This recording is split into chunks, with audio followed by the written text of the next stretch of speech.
একজন শিক্ষার্থী কোন সময় কিভাবে পড়ালেখা করলে পড়ালেখায় বারাকা লাভ হবে? খুবই সুন্দর প্রশ্ন। আমাদের স্কুল কলেজে পড়ুয়া শিক্ষার্থী বন্ধুরা তারা সাধারণত গভীর রাত পর্যন্ত জেগে পড়তে অভ্যস্ত। 12টা 1টা 2টা পর্যন্ত পড়বে, এরপরে ঘুম দিবে, সকাল 8টা 9টা পর্যন্ত ঘুমাবে। এই লাইফস্টাইলে আমাদের বেশিরভাগ স্কুল কলেজের ছেলেমেয়েরা অভ্যস্ত। আলহামদুলিল্লাহ, তারা অনেকে নিজের চেষ্টা এবং পরিশ্রমের মাধ্যমে তারা এগিয়ে যাওয়ার চেষ্টা করছে, এটিকে অবশ্যই অ্যাপ্রিসিয়েট করতে হবে। তবে আমরা বলে রাখতে চাই যে সুন্নাহসম্মত লাইফস্টাইল একজন স্টুডেন্ট এবং যে কোনো পেশার মানুষের জন্য যে সে রাতে তাড়াতাড়ি শুয়ে পড়বে। রাতে খুব গভীর রাত পর্যন্ত জেগে থেকে কোনো কিছু করার মধ্যে কল্যাণ নাই। আমাদের অনেকে দেখবেন রাত 12টা 1টা 2টা পর্যন্ত কাজ করে, সকাল 9টা পর্যন্ত ঘুমায়। ভাই, আপনি এশার পরে যদি ঘুমায় যান, যে 3 ঘন্টা 4 ঘন্টার সময় আপনি এশার পরে ব্যয় করলেন, এই সময়টা আপনি সকালবেলা দেন। কেন সকালবেলা দিবেন? কারণ নবী করিম সাল্লাল্লাহু আলাইহি ওয়াসাল্লাম দোয়া করেছেন, আল্লাহুম্মা বারিক লি উম্মতি ফি বুকুরিহা, আল্লাহ ওর উম্মতের জন্য সকালের সময়টাতে বারাকা দান করেন। কোরআনে আল্লাহ রাব্বুল আলামিন শপথ করেছেন, ওয়াস-সুবহি ইযা তানাফফাস, সকালের সময়টা শপথ করেছেন। ওয়াল ফাজরি ওয়া লায়ালিন আশর, ফজরের সময়ের শপথ করেছেন। আল্লাহ তাআলা কোন সৃষ্টির নামে শপথ করে ইঙ্গিত দিতে চান যে এই সৃষ্টি অন্য সাধারণ সৃষ্টির চেয়ে অনেক গুরুত্বপূর্ণ। পুরো দিনের কোন সময়ের নামে এত শপথ হয় নাই, সকালের সময়ের নামে আল্লাহ তাআলা যত শপথ করেছেন, কারণ এই সময়টা অনেক গুরুত্বপূর্ণ। এই সময় যে যে কাজ করবে আল্লাহ তাআলা সেখানে বারাকা দিবেন।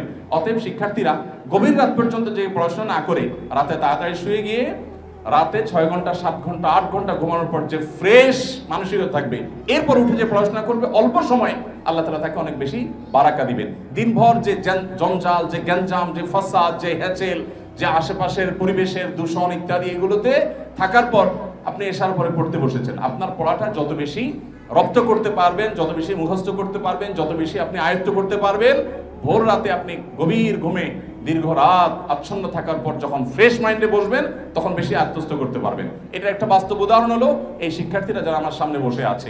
আমরা আজকে একটা শিক্ষার্থীকে সম্বর্ধিত করলাম। সে কয় মাসে হেফজ করেছে? 7 মাস 16 দিনে এই ছেলেটা হেফজ করেছে। আপনি চিন্তা করুন তো, জেনারেল ব্যাকগ্রাউন্ডে এই বয়স কত ছেলেটার?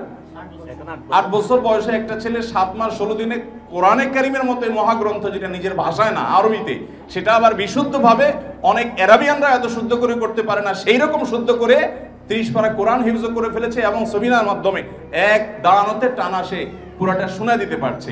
এটা এই মাদ্রাসায় একটা বাচ্চা হয়েছে, বাংলাদেশে শুধু একটাই ঘটনা ঘটেছে এমন নয়, এরকম বাচ্চা প্রায় সময় বিভিন্ন মাদ্রাসায় ঘটে থাকে, আমরা দেখে থাকি, এরকম বাচ্চা বের হয়ে থাকে।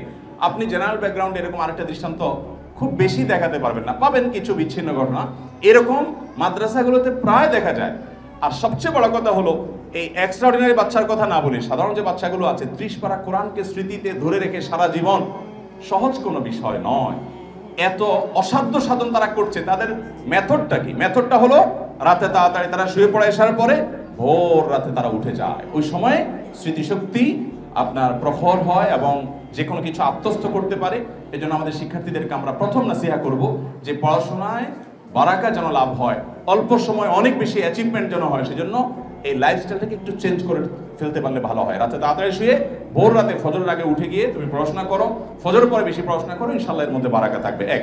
দ্বিতীয়ত, প্রতিটা পড়াশোনা, এমনকি সেটা জাগতিক পড়াশোনা হোক, তোমার অঙ্ক হোক, তোমার অন্য কোনো সাবজেক্ট হোক, এটা পড়ার আগে অবশ্যই বিসমিল্লাহ বলে নিবে। কারণ বিসমিল্লাহ বললে আল্লাহ রাব্বুল আলামিন সেখানে বারাকা এবং কল্যাণ দিয়ে থাকেন, অনেক বেশি আল্লাহ তাআলা বারাকা দিবেন। প্রতিটা সাবজেক্টের শুরুতে তুমি বিসমিল্লাহ বলবে। তৃতীয়ত আরেকটা পরামর্শ আমরা দিতে পারি, তা হলো নিয়তটাকে খালেজ করে নিবে। মাদ্রাসার ছাত্রদেরও নিয়ত খালেজ করতে হবে আজকাল, যে আমি আলেম কেন হচ্ছি? আমি আলেম হচ্ছি, আমি নিজে কোরআন হাদিসের উপর আমল করব, মানুষকে কোরআন হাদিসের প্রতি আহ্বান করব। যারা স্কুল কলেজে পড়াশোনা করছো, সেই সমস্ত শিক্ষার্থী, বিশেষ করে ছোট ছোট শিক্ষার্থী ভাই বোনদের প্রতি, বন্ধুদের প্রতি আমাদের আবেদন থাকবে যে তোমাদেরও নিয়তটাকে খাঁটি করো, যে আমি বড় ডাক্তার হয়ে, ইঞ্জিনিয়ার হয়ে বা যে কোনো ক্ষেত্রে আমি বড় শিক্ষিত হই, আমি যেটা করব তা হলো জাতির কল্যাণে আমি নিজেকে নিয়োজিত করব।